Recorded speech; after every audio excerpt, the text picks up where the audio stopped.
Hola amigos, hoy en Buen Ciudadano vamos a hacer una recopilación de las entrevistas y testimoniales de ciudadanos como tú y como yo, que hemos venido conversando en este espacio sobre los temas más relevantes durante el 2014. ¡Comenzamos!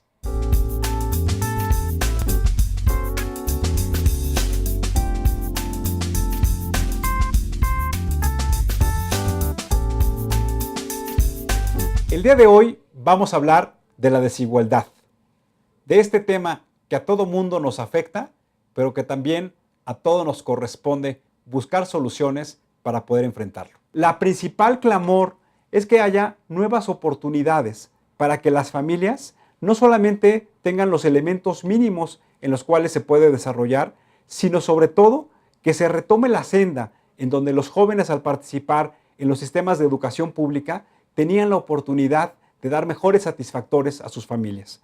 Y ese que le llamamos el esquema de movilidad social en nuestro país parece que se ha cancelado o al menos se convierte en una posibilidad poco clara para estos jóvenes que hoy están estudiando. Hoy nos acompaña un ciudadano que participa de manera muy profesional en el Instituto Mexicano de la Competitividad, IMCO, como todos lo conocemos, y que además de tener ese trabajo profesional, siempre ha sido copartícipe en muchas iniciativas de la sociedad civil.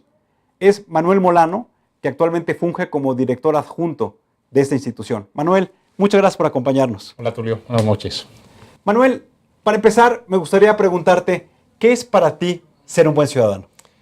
Una pregunta que Kant resolvió muy bien. Para Kant esto se llamaba el imperativo categórico y es tratar a los demás como te gustaría que te trataran a ti. Yo creo que el imperativo categórico hoy son tres conductas. Una, hacer lo que te toca. Segunda, apartarte de conductas indebidas. Y tercero, construir un Estado, un orden jurídico, donde se castiguen las conductas indebidas y se premien las conductas correctas. ¿Qué estamos haciendo hoy en México, utilizando esta categoría teórica, para que este imperativo pueda ser contagiado por todos los ciudadanos? Pues mira, desafortunadamente no mucho. Y nos hemos transformado en una sociedad que trafica más con influencias que con bienes y servicios. Esto así lo planteó Ayn Rand en los años 50. Y eso hace que, a menos que transformemos esta sociedad desde su cimiento, nos vamos a meter en problemas verdaderamente serios.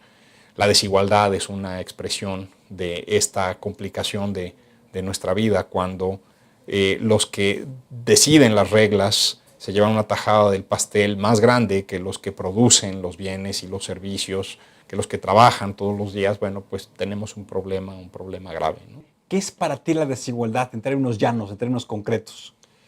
Bueno, obviamente todos nacemos distintos a otros, ¿no? Todos tenemos distinta estatura, distinta complexión, distintas capacidades físicas, mentales. Pero la desigualdad es la incapacidad de, a pesar de hacer un esfuerzo grande, parecerte a tus congéneres en bienestar, no solamente en lo económico, en acceso a la justicia, en acceso a las oportunidades. Quizás la desigualdad es inherente al género humano y simplemente tenemos de repente algunos valles de relativa igualdad y luego regresamos a una desigualdad terrible. No está completamente resuelto ni por la teoría económica, ni por la filosofía, ni por ninguna disciplina, ¿no? La economía capitalista, como la concebimos, genera desigualdad y eso no necesariamente es tan malo si hay un mecanismo que te ayuda a generar algún tipo de redistribución de la riqueza, si estamos pensando en desigualdad solamente de los ingresos. Los economistas utilizamos un índice que se llama índice de Gini. Es un cálculo donde si tú eres el dueño de todo y los demás no tenemos nada, ese índice vale 1. Si todos somos exactamente iguales, ese índice vale 0. Entonces, el problema de este tipo de mediciones es que no es fácil seguirles la pista en el tiempo. Nadie, muy poca gente ha podido hacer un cálculo del índice de Gini desde el tiempo de los romanos o desde tiempos de los aztecas, de manera que podamos medir este fenómeno que se va construyendo generación sobre generación. En IMCO hemos estado trabajando sobre una serie de modelos muy interesantes de sociedades artificiales, ¿no? Entonces, tú planteas a 100 familias robot, por decirlo así, las pones en una computadora y cada una de ellas tiene una estrategia distinta para reproducir su ingreso. Entonces, si tú dejas correr eso, le das un ingreso inicial y una riqueza inicial a cada familia, va a haber unas que van a poder reproducirla mucho más rápido que otras. Y lo que ocurre es que pues, vamos alcanzando en la curva de desigualdad hasta en 300, 400 años llegar a casi la desigualdad absoluta, donde pues, hay una familia que es la dueña de todo y las demás prácticamente no tienen nada. Cuando tú creas competencia entre ellas y entonces se pueden copiar el método para hacer reproducir el ingreso, lo que acaba ocurriendo es que la desigualdad se mantiene en el nivel inicial, pero hay menos crecimiento, también se genera menos crecimiento. El problema de que una sola familia controle tanto del ingreso es que en el momento en que en esa familia empiecen a tomar malas decisiones, nos metemos en problemas todos. Y entonces hay una razón de eficiencia económica para no desear la desigualdad. Hay una razón, de hecho, en las corridas que hemos hecho en estos experimentos aleatorios con estas sociedades artificiales, lo que nos encontramos es que a partir del año 100, la volatilidad del ingreso es tan grande que tiene que ocurrir un fenómeno de disrupción. Y eso te explica pues, estos fenómenos seculares, ¿no? Como cada 100, cada 110 años las sociedades tienen tensiones terribles y luchas intestinas espantosas, ¿no? Vale la pena pensar en estas cosas, vale la pena pensar si no hay un método pacífico para que podamos paliar estas desigualdades. Hay una propuesta que habla sobre crear zonas económicas especiales, sobre todo en el corredor del Istmo de Tehuantepec, en los municipios aledaños a Lázaro Cárdenas y en lo que se conoce como Puerto Chiapas. ¿Cuáles son las características que tú le ves a las zonas económicas especiales y qué tan viable consideras que estas medidas puedan retomar el crecimiento económico en esas regiones del país? Yo creo que hay una dependencia de las condiciones iniciales de donde viene una sociedad y definitivamente la sociedad guerrerense, chiapaneca o oaxaqueña no es igual a la sociedad del Distrito Federal y Puebla o de Chihuahua y Nuevo León. Parten de condiciones muy, muy distintas. La agregación de valor se da en negocios, en actividades económicas cada vez más sofisticadas.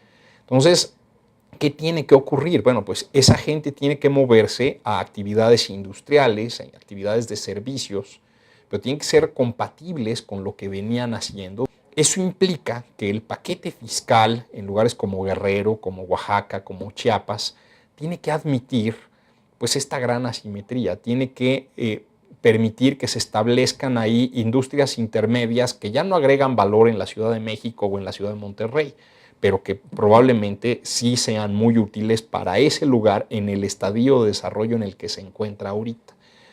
Eventualmente, lo que tiene que pasar es que pues, tenemos que ir soltando el beneficio fiscal para que eventualmente podamos emparejarlo.